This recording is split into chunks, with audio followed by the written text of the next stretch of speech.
Lamar, en toute liberté, sur RCJ.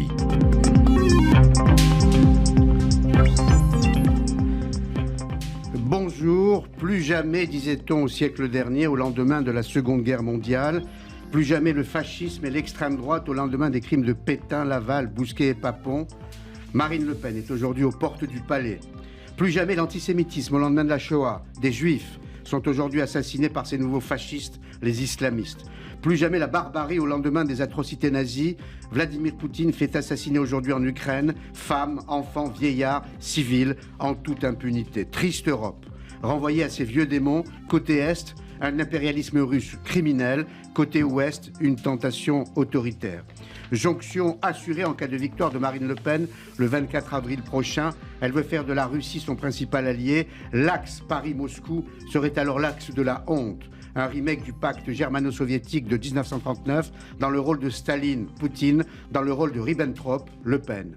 Voilà pourquoi nous avons voulu donner la parole sur RCJ aujourd'hui à un homme, un Français, né en Europe de l'Est, en Roumanie, qui avait perdu son père déporté et mort à Auschwitz et qui n'a cessé depuis, avec sa femme allemande, Beate, de traquer les nazis. Serge Klarsfeld, remarquable pour son courage, leur obstination, leurs actions au service de la mémoire et de la justice.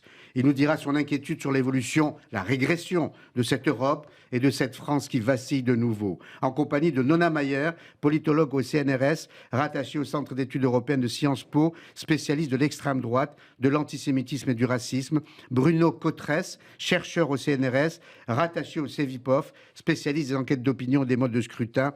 Et de Carole Grimaud-Potter, géopolitologue, fondatrice du Centre de recherche sur la Russie et l'Europe de l'Est. Paul Amar, en toute liberté, sur RCJ. 2002, 2017, 2022, c'est la troisième fois que l'extrême droite se qualifie pour le second tour de l'élection présidentielle en France, mais c'est la première fois que le Front républicain a du mal à se constituer. L'hypothèse d'une victoire lepéniste n'est donc plus exclue. À quoi ressemblerait le pays si la candidate d'extrême droite était élue? Laurence Goldman, vous avez lu attentivement son programme. Oui, ses propositions s'avèrent tout aussi contestables qu'il y a 5 ans. Alors, prenons quelques exemples. L'immigration, tout d'abord. Elle prévoit d'inscrire dans la Constitution la priorité nationale qui priverait les étrangers de plusieurs prestations, comme l'accès au logement et à l'emploi. Et lorsqu'elle parle d'étrangers, Marine Le Pen inclut les ressortissants de l'Union européenne, comme les Italiens ou les Polonais. Et ce projet migratoire s'oppose fondamentalement aux principes constitutionnels et à la Déclaration des droits de l'homme. Oui, Marine Le Pen se réserverait par exemple la possibilité d'interdire par une simple loi tout type d'emploi aux étrangers. Elle souhaite aussi changer le préambule de la Constitution de 1946 et modifier la Constitution de 58. Pour le constitutionnaliste Dominique Rousseau, c'est un coup d'État contre l'État de droit. D'autant plus que Marine Le Pen promet une révolution référendaire en cas de victoire. Elle prétend en effet vouloir contourner les lobbies et établir un lien direct entre le peuple et le pouvoir, mais il s'agit en réalité de contourner le Parlement et le Conseil constitutionnel. Si le Rassemblement national perd les élections législatives de juin et sachant qu'il n'a pas la majorité au Sénat, Marine Le Pen usera du référendum pour passer outre ces garde-fous institutionnels et briser l'équilibre des pouvoirs. Alors Marine Le Pen aujourd'hui affirme à présent ne plus vouloir sortir de l'Union européenne, mais elle propose néanmoins des mesures qui paraissent inacceptables aux yeux de pas mal de pays. Oui, la candidate RN a en effet renoncé à la sortie de l'Europe pour rassurer ses électeurs, mais dans le même temps, elle veut réduire de 5 milliards d'euros la subvention de la France au budget de l'Union européenne. Marine Le Pen compte par ailleurs s'arroger le droit de ne plus respecter l'intégralité des traités signés par la France avec Bruxelles, un ensemble de mesures qui pourrait bien conduire tout droit à un Frexit, un Brexit à la sauce hexagonale. Et quant à sa politique étrangère ? Oui, c'était un indice fort de ce que sera sa politique si elle est élue. Elle a détaillé son programme en matière de politique étrangère. C'était avant-hier mercredi. La candidate du Rassemblement national souhaite que la France quitte le commandement intégré de l'OTAN, mais surtout, elle a déclaré vouloir, je cite, un rapprochement stratégique entre l'OTAN et la Russie lorsque la guerre en Ukraine serait terminée.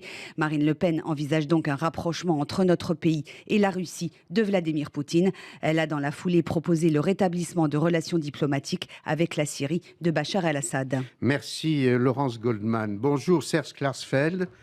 Oui, bonjour. Merci d'être avec nous. Nous sommes très heureux de vous avoir sur RCJ. Votre voix compte et donc il est important de vous entendre. Serge Klarsfeld, en 2017 déjà, vous étiez très inquiet à l'idée que Marine Le Pen gagne l'élection. Êtes-vous aujourd'hui encore plus inquiet compte tenu du contexte ? Écoutez, nous sommes les fils et filles des déportés juifs de France. Nous sommes engagés depuis toujours contre l'extrême droite. À chacune des élections, nous publions des pages dans les journaux comme Le Figaro, comme Libération, pour appeler tous ceux qui sont des militants non seulement de la mémoire mais de la liberté à voter contre l'extrême droite qui nous a fait déjà tant de mal. L'extrême droite, le Rassemblement national, le Front national, c'est un programme de fracture de la société avec les musulmans qui prennent la place des juifs comme cible. C'est la rupture, comme vous l'avez indiqué tout à l'heure, avec l'Union européenne, la rupture avec les alliances traditionnelles, les États-Unis. C'est un renversement total et en plus c'est un isolement de Marine Le Pen qui n'a pas avec qui gouverner, avec un personnel superficiel et la droite n'a jamais amené que l'extrême droite n'a jamais amené que des catastrophes. Il n'y a pas une seule extrême droite arrivée au pouvoir par l'élection ou par la violence qui ait apporté autre chose que la guerre, les souffrances et donc nous n'en voulons pas. C'est ça la leçon de l'histoire. Alors, l'extrême droite, c'est une catastrophe.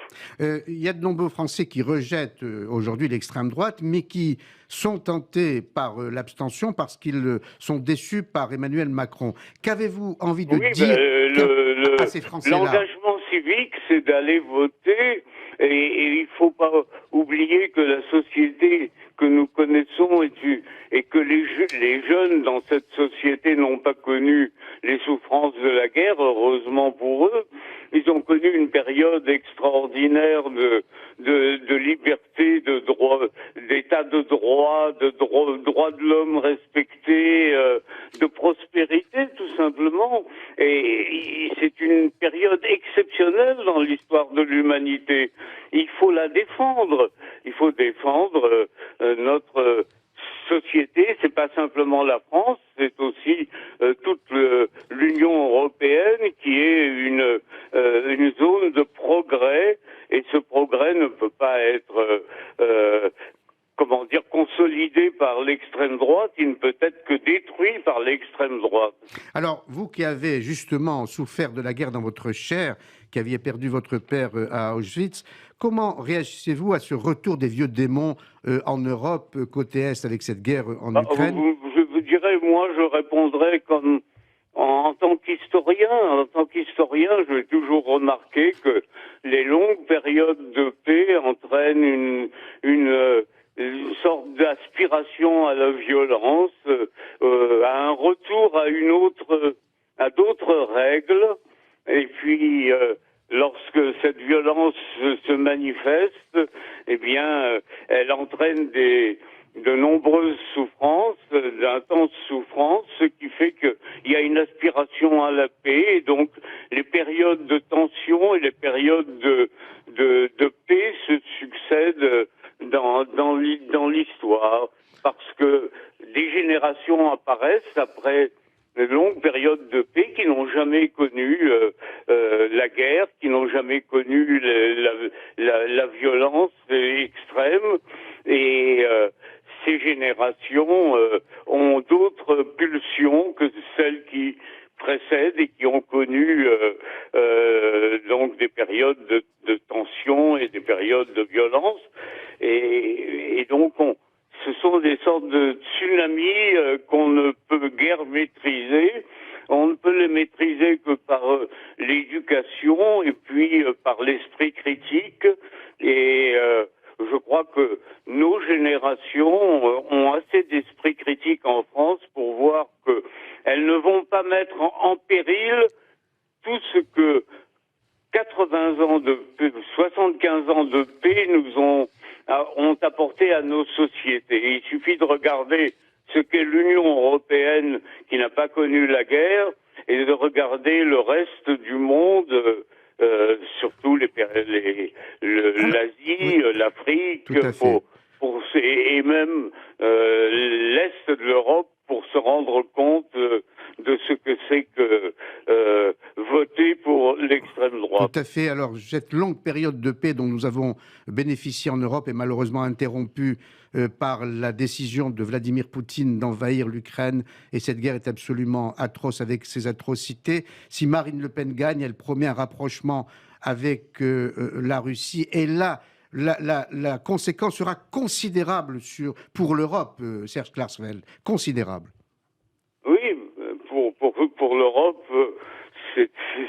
c'est une situation intolérable que de voir un pays européen qui voulait rejoindre l'Union européenne et qui voulait continuer à bénéficier de la liberté, se voir attaqué par un régime qu'on ne peut qualifier finalement que d'extrême droite, parce que Poutine a beau être l'héritier de Staline, Poutine représente plutôt la filiation du tsar et de l'extrême droite que la filiation de l'extrême gauche.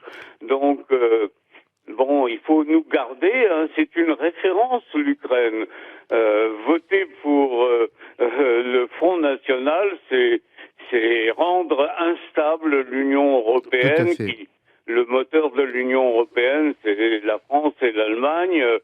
Si la France passe à l'extrême droite, eh bien l'Union européenne s'effrite et se dégradera très rapidement. Absolument. Oui.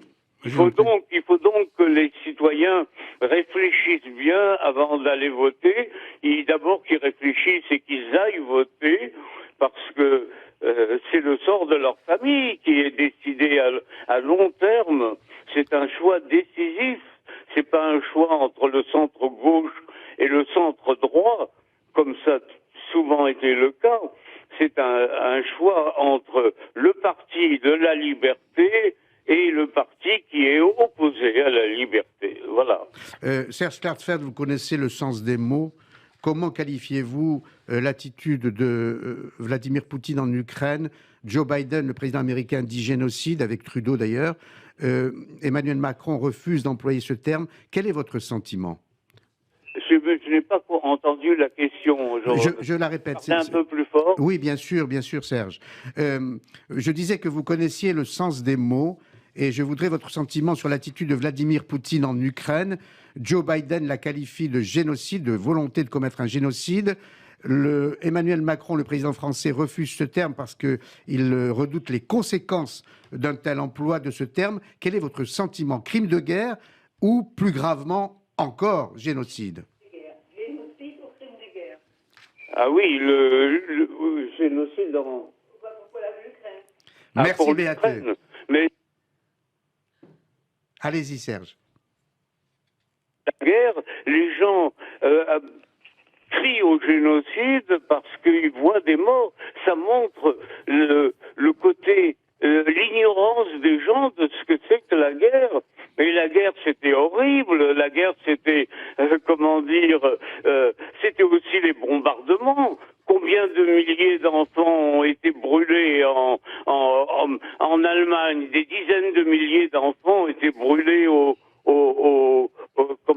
par des bombes au phosphore. Il n'y a pas que, les pays alliés qui aient souffert. Les pays, les civils allemands ont souffert également. Non, il n'y a pas de génocide en Ukraine. Il y a des crimes contre l'humanité, il y a des crimes de guerre, il n'y a pas de génocide. Et le génocide, c'est une opération programmée pour éliminer tout un peuple. Là, il n'y a pas... Il y a les malheurs de la guerre qui sont habituels, mais que ne connaissent absolument pas les gens les citoyens de l'Union européenne, ils ont complètement oublié ce que c'est que matériellement et d'une façon sensible ce que c'est que la guerre. La guerre, c'est atroce. Les gens qui à Paris, il y a eu aussi des bombardements et des centaines de morts à Paris, dans des tas de villes françaises. Mourir sous les bombes, c'est quelque chose qui était courant dans les années 40 en Europe de l'Ouest. Maintenant, c'est malheureusement aussi, malheureusement, c'est de nouveau en Europe de l'Est, mais ça pourrait être aussi en Europe de l'Ouest. Absolument. Alors quand les Français regardent la télévision et qu'ils voient Mariupol en train d'être bombardé ou Kiev en train d'être bombardé, ils doivent penser que Paris peut être bombardé aussi, que Paris a été bombardé, que les villes françaises ont été bombardées, les villes allemandes, les villes belges, etc. Et il faut empêcher cette guerre de s'étendre. Il faut faire tout son possible par la diplomatie, et grâce à la résistance ukrainienne, faire en sorte que cette guerre s'arrête le plus rapidement possible. Et surtout, il ne faut pas voter pour un régime d'extrême droite. Un régime d'extrême droite, c'est quasi obligatoirement la violence. La violence, c'est souvent la guerre. Une dernière question, Serge Klarsfeld. En 2017, vous aviez dit « Si Marine Le Pen gagne l'élection, je quitterai la France ». Diriez-vous la même chose aujourd'hui ? En 2017, j'avais dit si Marine Le Pen gagne, on va quitter la France. Oui, on quitterait la France, nous. Et c'est évident qu'on quitterait la France. On ne serait pas les seuls à quitter la France. On quitterait la France parce que ce serait plus la France. Hein.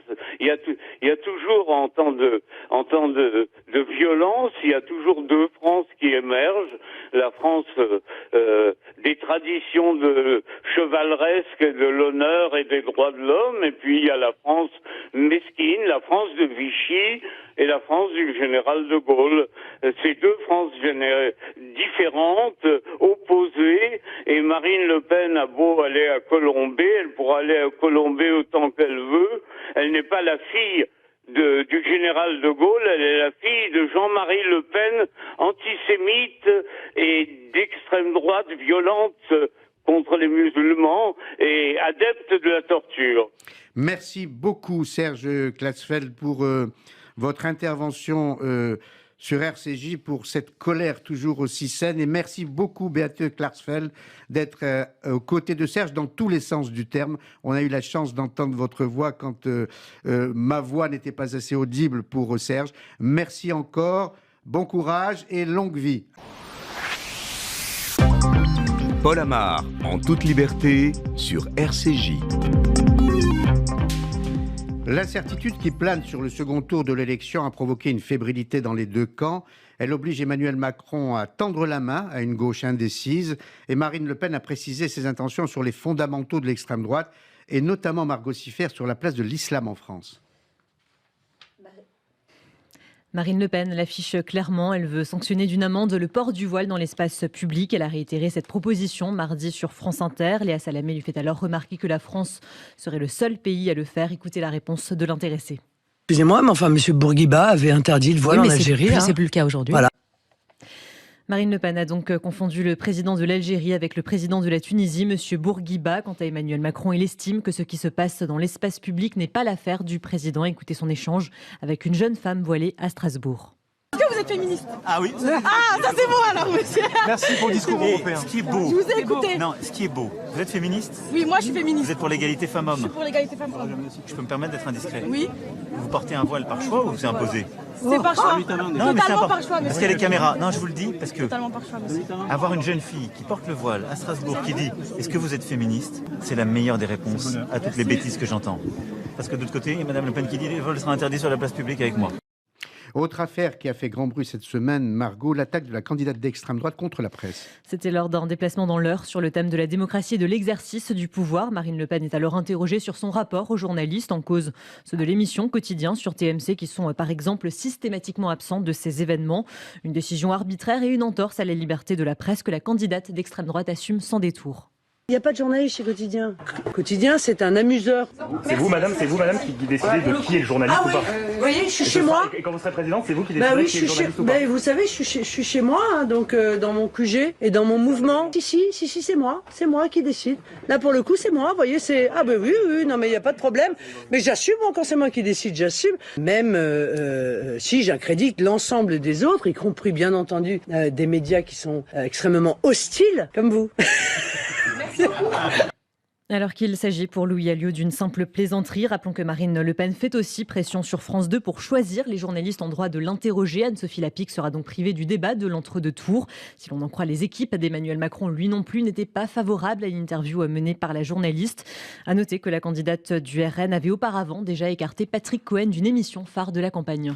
Dernière polémique, celle de l'exfiltration musclée mercredi d'une militante écologiste à la conférence de presse de Marine Le Pen.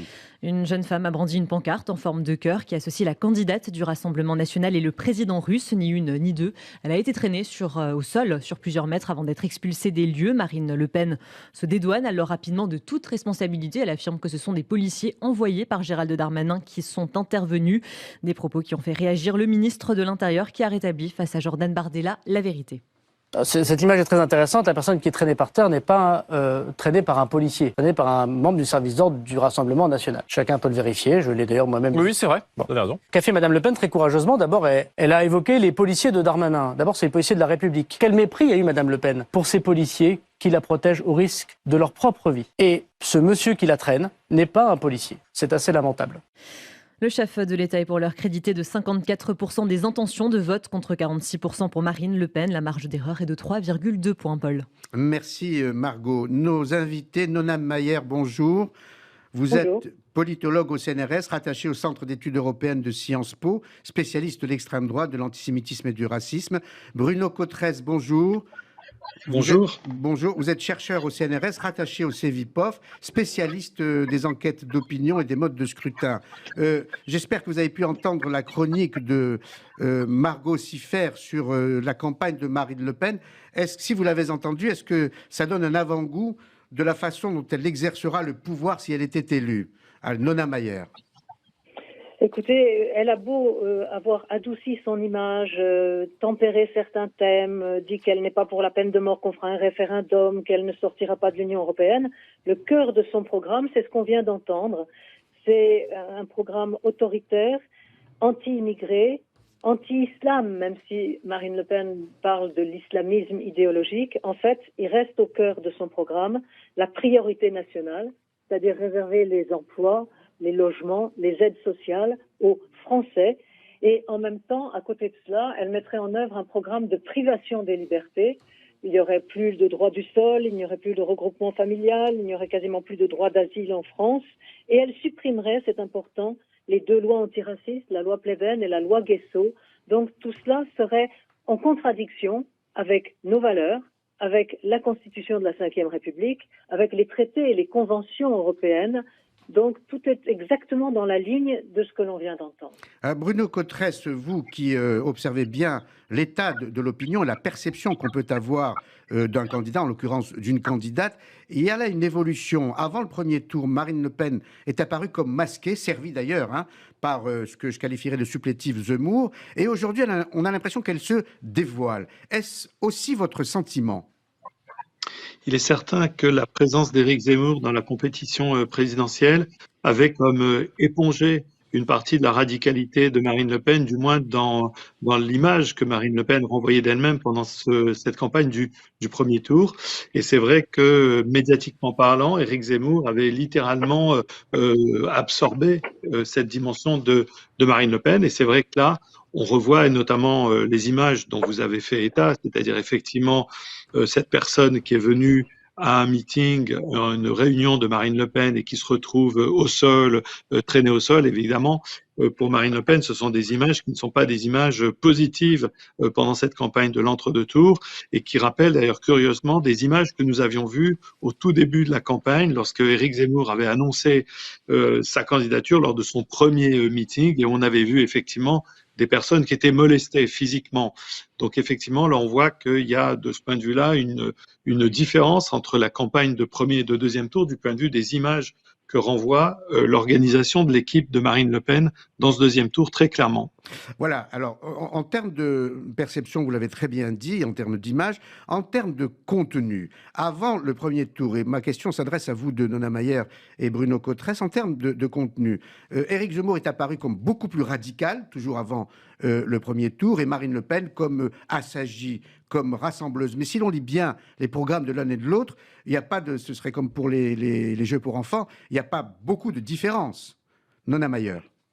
Il y a quand même des différences. Disons que le cœur de leur programme, qui est cette position anti-immigration, anti-islam, anti-islamisme, anti-islam, est la même. Mais Marine Le Pen, ouvertement en tout cas, ne reprend pas la théorie complotiste du grand remplacement que défend Éric Zemmour, l'idée que les élites globalisées conspirent pour faire venir des immigrés d'Afrique, du Maghreb, des musulmans, quitte à remplacer la population de souche. Elle ne va pas si loin, même si les principes fondamentaux qu'elle compte inclure dans la Constitution de la Ve République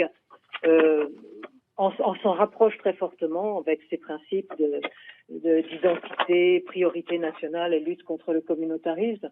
Mais donc, et elle est aussi un tout petit peu moins assimilationniste qu'Éric Zemmour, puisqu'elle n'a jamais dit qu'il fallait que les parents d'origine étrangère donnent à leurs enfants des noms français. C'est juste. Bruno Cotresse, votre avis ?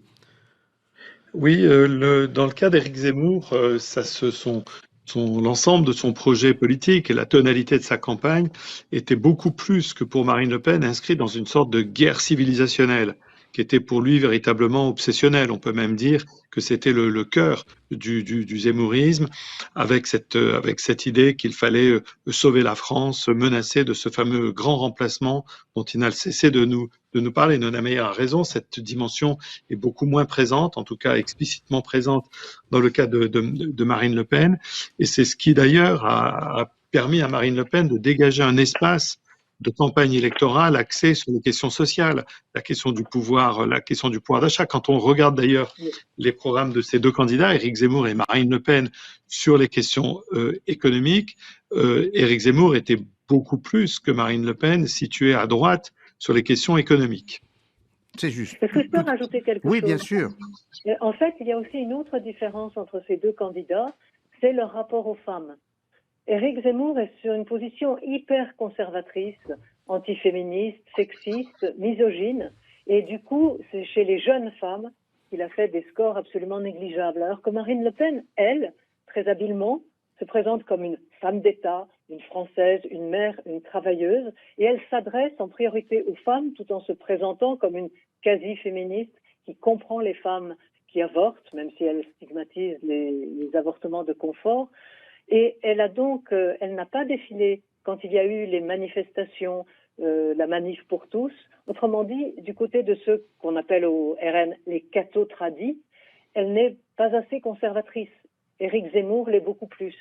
Et derrière cela explique aussi qu'il est le soutien, beaucoup plus que Marine Le Pen, des catholiques les plus pratiquants, alors qu'elle fait ses meilleurs scores chez les catholiques non pratiquants. C'est pas la même vision des femmes. Alors, c'est très pertinent ce que vous dites. Pour autant, l'un et l'autre, vous la qualifiez toujours de femme d'extrême droite. Elle reste la fille de son père, ou non ? On peut être femme et d'extrême droite. On peut même être femme d'extrême droite et féministe.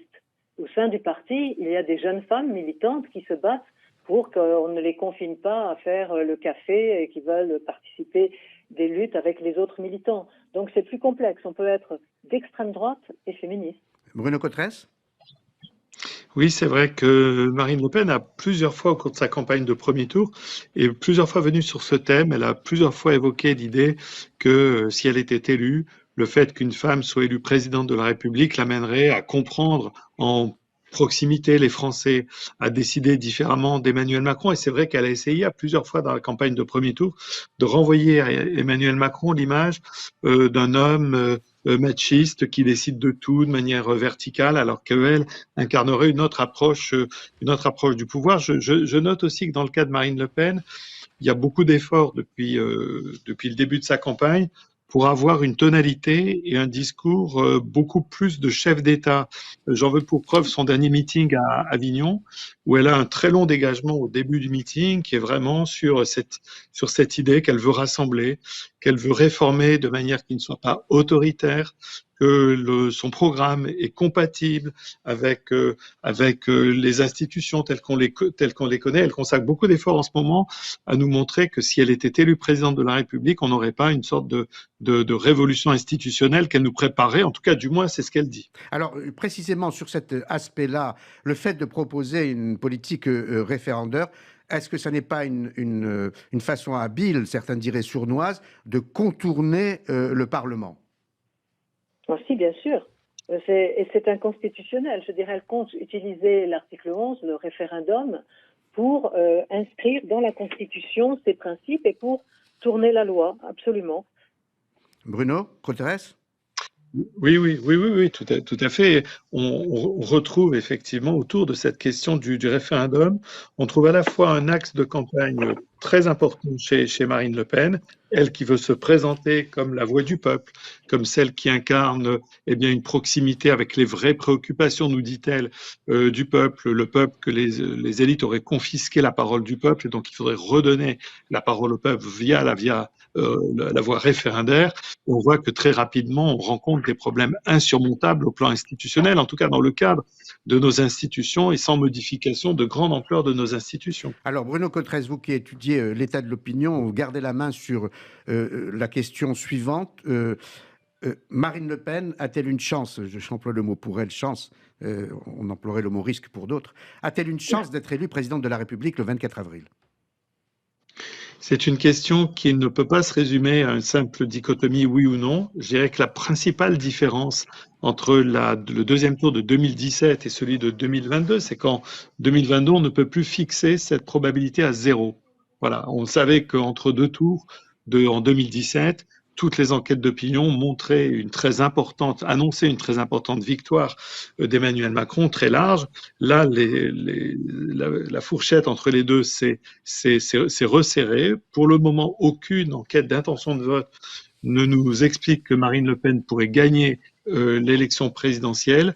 Mais la victoire d'Emmanuel Macron, si il devait y avoir victoire d'Emmanuel Macron, sera beaucoup plus serrée. Il y a tout un tas de paramètres et de conditions qui rendraient la victoire de Marine Le Pen potentiellement possible. Il faut qu'elle fasse le plein dans son propre électorat, il faut qu'elle fasse le plein dans l'électorat d'Éric Zemmour de premier tour, il faut qu'elle attire des électeurs qui viennent de Jean-Luc Mélenchon, qui viendraient vers elle au titre d'une colère, et en particulier d'une colère anti-Macron ou d'une colère sociale.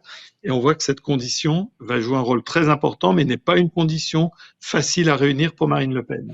Nona Mayer, quelle est votre analyse et votre intuition ? Que vous dit-elle ? Alors, l'intuition, je me méfie beaucoup de l'intuition des chercheurs et je n'ai pas de boule de cristal. Mais je serais véritablement sur la même ligne que Bruno Coterès. N'oublions pas qu'en politique, il y a une part de hasard. Qu'en 2002, quand Lionel Jospin s'est fait dépasser par Jean-Marie Le Pen, qualifiant ce dernier pour le second tour, c'était à 199 000 voix près. Oui. Autrement dit, dans une France où vous avez 66 000 bureaux de vote, c'est 3 voix par bureau suffisent à faire basculer. Autrement dit, là, tout dépendra du taux de mobilisation de chaque camp et bien sûr de ce trésor que Macron et Le Pen convoitent, les 7 millions d'électeurs de Jean-Luc Mélenchon, parce que certains n'iront pas voter, préfèrent voter blanc ou s'abstenir que de voter pour Emmanuel Macron, parce qu'ils considèrent qu'idéologiquement ce n'est pas tenable. Et dans les derniers chiffres que j'ai vus, il y en avait 35% qui étaient prêts à voter Macron, 27% Le Pen, non pas sur la base d'un accord avec les idées de Marine Le Pen, mais avec l'idée que ras-le-bol d'être toujours confronté à ce même choix, une sorte de politique du pire, et de dire, dans ces conditions, allons-y. Et si jamais elle passe, au bout de 5 ans, c'est nous qui tirerons les marrons du feu. Tout à C'était fait. un vote de provoque. Tout à fait. Et on pourrait se retrouver d'ailleurs dans une situation paradoxale au soir du 24 avril, à supposer, certains diraient à espérer que Marine Le Pen perde. On frappé d'amnésie, on oubliera que quand même la principale force électorale du pays aujourd'hui et politique reste aujourd'hui et désormais l'extrême droite. Devant le centre, incarné par Macron, centre droit, et devant la gauche, incarnée essentiellement par Mélenchon. C'est plus compliqué peut-être, parce que si vous ajoutez l'ensemble de la gauche, vous êtes à 32. Moins que l'extrême droite. Moins que l'extrême droite. Hein. Oui, Tandis tout à que fait. l'extrême droite fait 30, le 32 aussi. Oui. Et au milieu, vous avez un ventre mou avec les 28%. Oui, donc c'est complexe comme situation, vu que ces trois blocs sont divisés. Tout à fait. Bruno Cotresse? Oui, on voit en tout cas que Marine Le Pen s'est installée très durablement dans notre vie politique. Deuxième qualification au deuxième tour de la présidentielle, ça n'est pas rien. Le Rassemblement national a gagné les élections européennes aussi 2 fois de suite. Donc on voit progressivement effectivement une très forte polarité, tripolarité, on pourrait dire, de notre espace politique. Et sans aucun doute que ceux qui ont rêvé à l'issue de cette élection de 2022 d'éliminer Marine Le Pen du tableau, et je pense en particulier à ce que Éric Zemmour avait comme projet, on voit qu'au lendemain de cette élection, ça va être compliqué à l'intérieur de ce bloc politique. Et compliqué pour tout le pays parce que on songe, en tout cas, c'est mon cas beaucoup, à l'après 24 avril. Si Marine Le Pen gagne, un chambardement énorme, un séisme dans le pays. Si Emmanuel Macron gagne, ce ne sera pas pour autant, enfin je le pense, le calme absolu et le temps calme. Aura-t-il, ma question s'adresse à Bruno Cotresse, aura-t-il nécessairement une majorité ? Normalement, l'effet de la présidentielle sur les législatives est très important. Depuis 2002, que les élections législatives suivent de quelques semaines à peine l'élection présidentielle. Un de nos collègues à Sciences Po avait évoqué un jour la présidentielle à 4 tours dorénavant. Donc normalement, cet effet d'enchaînement devrait exister. Par contre, ce qu'on ne sait pas, c'est si Emmanuel Macron disposera d'une majorité absolue ou relative s'il est élu président de la République. Et cette variable pourrait jouer un rôle très important dans les mouvements et les recompositions de la vie politique. Nona Mayer ? Oui, et inversement. Imaginons le scénario où c'est Marine Le Pen qui l'emporte. Elle aura du mal pour des élections législatives.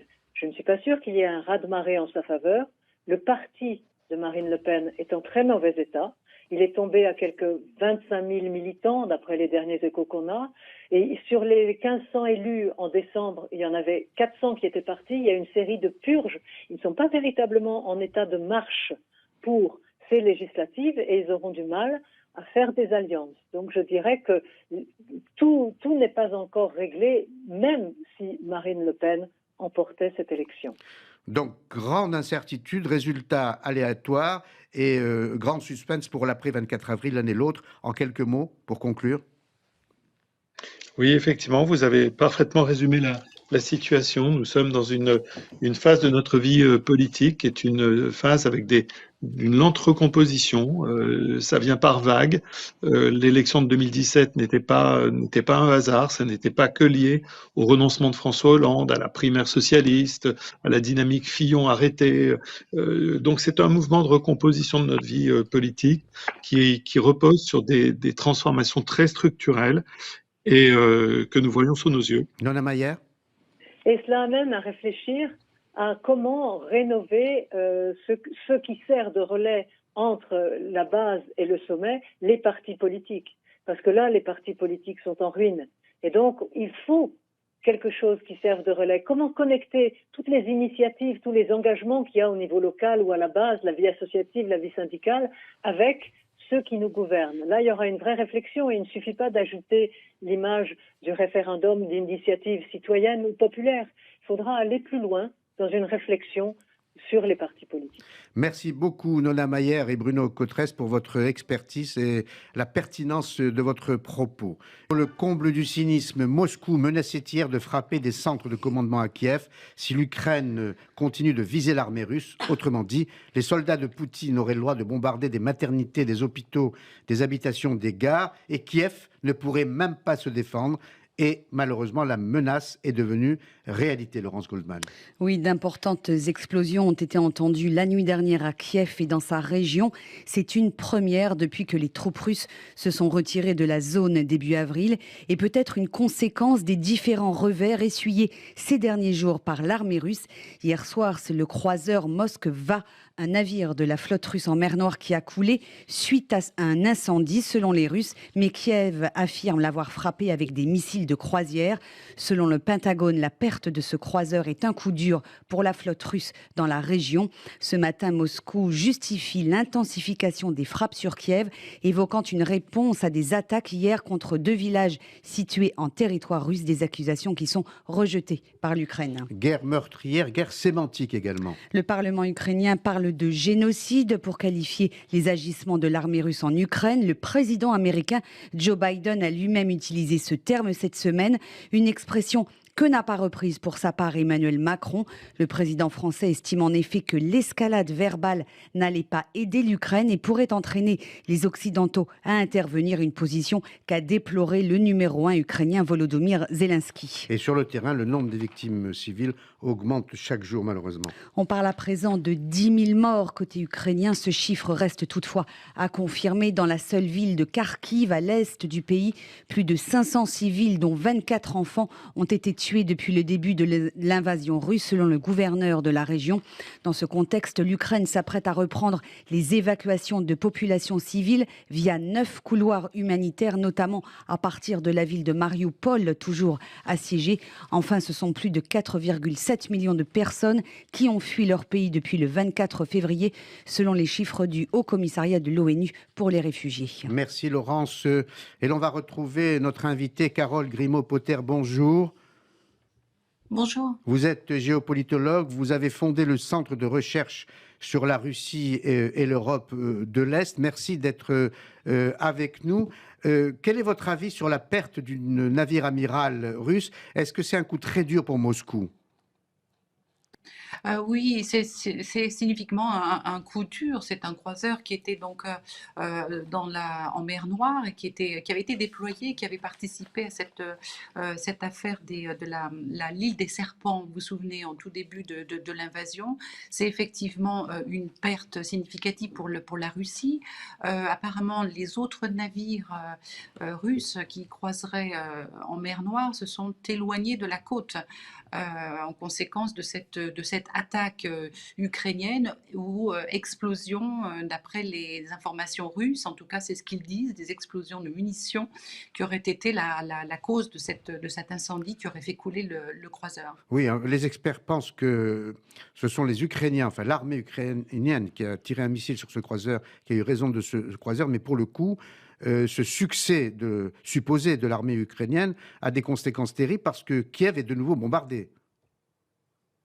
Oui, alors Kiev est bombardé certainement en représailles de cette attaque sur le croiseur russe, mais également des attaques sur le sol russe directement, qui ont été donc la première cause de ce bombardement de Kiev, qui avait été annoncé par la Russie il y a quelques jours, lorsque 2 régions avaient été ciblées apparemment par les forces ukrainiennes. Donc ils avaient mis en garde Kiev de bombarder le centre de commandement de Kiev, et on voit aujourd'hui que une usine a été bombardée et que les menaces persistent sur Kiev.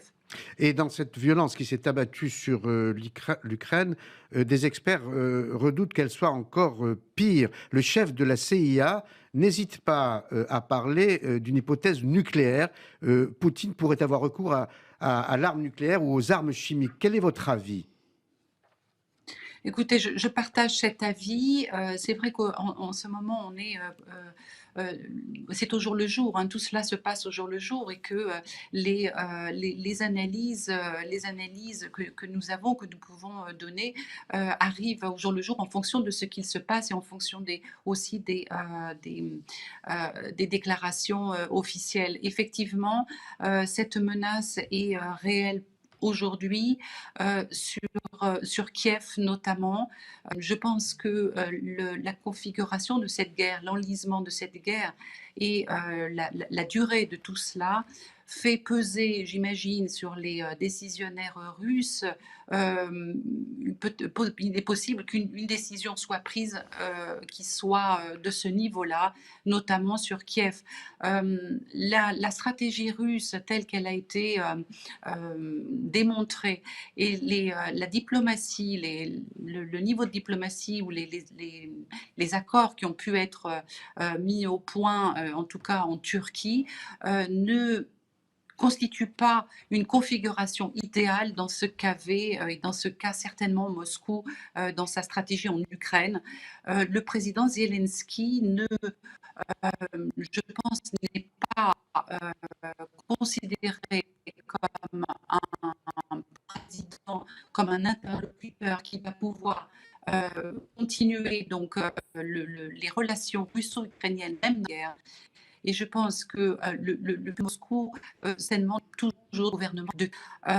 Ils n'ont pas réussi à le faire lors de des premiers jours de l'invasion en Ukraine, mais je pense que cet objectif est resté toujours d'actualité et que même si la diplomatie s'est mise en place et a pu arriver à un certain résultat jusqu'à maintenant, je crois que cet objectif-là est toujours présent. Alors, donc l'attaque chimique... Oui. Je vous en prie. Attaque chimique, attaque nucléaire représenterait un extrême dans cet objectif-là, certainement débattu parmi les stratégistes et les analystes, les décisionnaires donc de la Russie, je pense. Et ce qui va dans le sens de cette crainte, c'est qu'il y a une date butoir qui est le 9 mai, jour de la commémoration de la victoire contre l'Allemagne nazie. Donc il nous reste quoi, 3 semaines, hein? Vous savez, la date du 9 mai n'a jamais été officiellement évoquée par la Russie. Ça a été, je dirais que c'est du côté occidental, nous avons fixé cette date du 9 mai comme une date butoir. Je ne pense pas que la Russie ait une date butoir réellement du 9 mai. La situation, la guerre peut continuer. Je pense que Mariupol devrait, certainement, il devrait y avoir une réalité, peut-être certainement un dénouement en ce qui concerne Mariupol et qui pourrait être suffisant peut-être pour la date du 9 mai, mais en tout cas cette guerre du Donbass ne pose pas la limite du 9 mai. Je pense que la Russie voit tout cela dans le temps long. Et tant que les munitions, tant que bien sûr le matériel, les munitions peuvent arriver sur place. Alors je reviens sur le recours possible à l'arme chimique ou à l'arme nucléaire. Dans ce cas, est-ce que l'Occident afficherait toujours la même attitude de non-intervention ? Écoutez, c'est une bonne question. Effectivement, les réactions seraient certainement très violentes, en tout cas dans les mots, dans les accusations, dans les condamnations, ça je n'en doute pas. Ensuite, la réaction, nous ne savons pas, c'est l'incertitude. Je pense que les Occidentaux ne laisseront pas une chose telle se passer à Kiev. Je pense aussi que la réaction sera le choc, hein, le choc total, et qu'il faudra certainement envisager une réaction, peut-être évidemment pas de cet ordre-là, je ne l'espère pas. Mais effectivement, il y aura un tournant, un nouveau tournant après celui de la révélation des crimes de guerre près de Kiev, ou dans la région de Kiev. Je pense que ce sera un tournant dans un sens comme dans un autre. Alors, Carole Grimaud-Potter, vous venez de dire crimes de guerre. Vous observez bien qu'il y a une divergence entre les chefs d'État occidentaux, pour résumer, entre Joe Biden qui, lui, parle de génocide, et Emmanuel Macron qui s'y refuse. Quel est votre sentiment ? La prudence d'Emmanuel Macron, je pense, est sa prudence concernant ce mot génocide, hein, puisqu'il ne l'a pas prononcé, et cela lui a été reproché par le président Zelensky, je pense, est une façon également de pouvoir continuer à entretenir un lien diplomatique avec Vladimir Poutine. Donc c'est une des raisons qui me font penser que peut-être il est quelque peu réservé. Ensuite, il y a la justice, c'est-à-dire que ça sera la justice de décider s'il s'agit d'un génocide ou non. Donc pour l'instant, nous sommes dans les mots, mais je crois que la décision finale de qualifier ces crimes de guerre, génocide ou pas, sera déterminée par la justice, mais pas tout de suite. Il va falloir patienter, bien évidemment, et que les enquêtes se déroulent durant la guerre et après. Laurence ?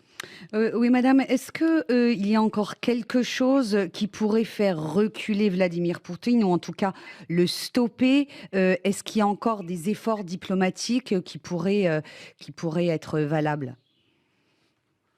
La diplomatie doit toujours fonctionner, doit toujours être présente, il doit toujours y avoir un fil de dialogue, bien évidemment, qu'importe finalement qu'importe les accusations, comme la partie polonaise qui a accusé le président Macron. Je crois que la diplomatie est très importante parce que cette guerre se conclura par des rencontres diplomatiques, donc il faut continuer sur ce plan-là. Qu'est-ce qui peut faire arrêter Vladimir Poutine ? On le voit, il y a peu de choses, malheureusement. Il y a très peu de choses. Il y a un réel risque d'escalade, je le pense. Les approvisionnements en armes qui ne sont plus des armes défensives, comme cela a été le cas au début, en tout cas par les États-Unis. Elles sont la limite entre le défensif et l'offensif est devenue floue. Et cet approvisionnement en armes, ce soutien militaire à l'Ukraine est décisif, on le sait, et confirme la position occidentale de continuer ces aides. Du côté russe, c'est une ligne rouge. Une ligne rouge, des menaces sont proférées. L'entrée de la Finlande dans l'OTAN, dont on parle, est également une autre menace. Merci. Donc il y a peu de chances, malheureusement, pour l'instant, à stopper Vladimir Poutine, je dirais au contraire. Merci. Malheureusement. Merci beaucoup, Carole Grimaud-Potter, pour votre analyse de la situation et votre expertise. Voilà, c'est la fin de cette émission. Dans 30 secondes, on va se séparer. Pas d'émission la semaine prochaine pour cause de fête. Rudy et toute son équipe vous présenteront évidemment les journaux d'information tout au long de la semaine et on se retrouve dans 15 jours. Donc, bonne fête.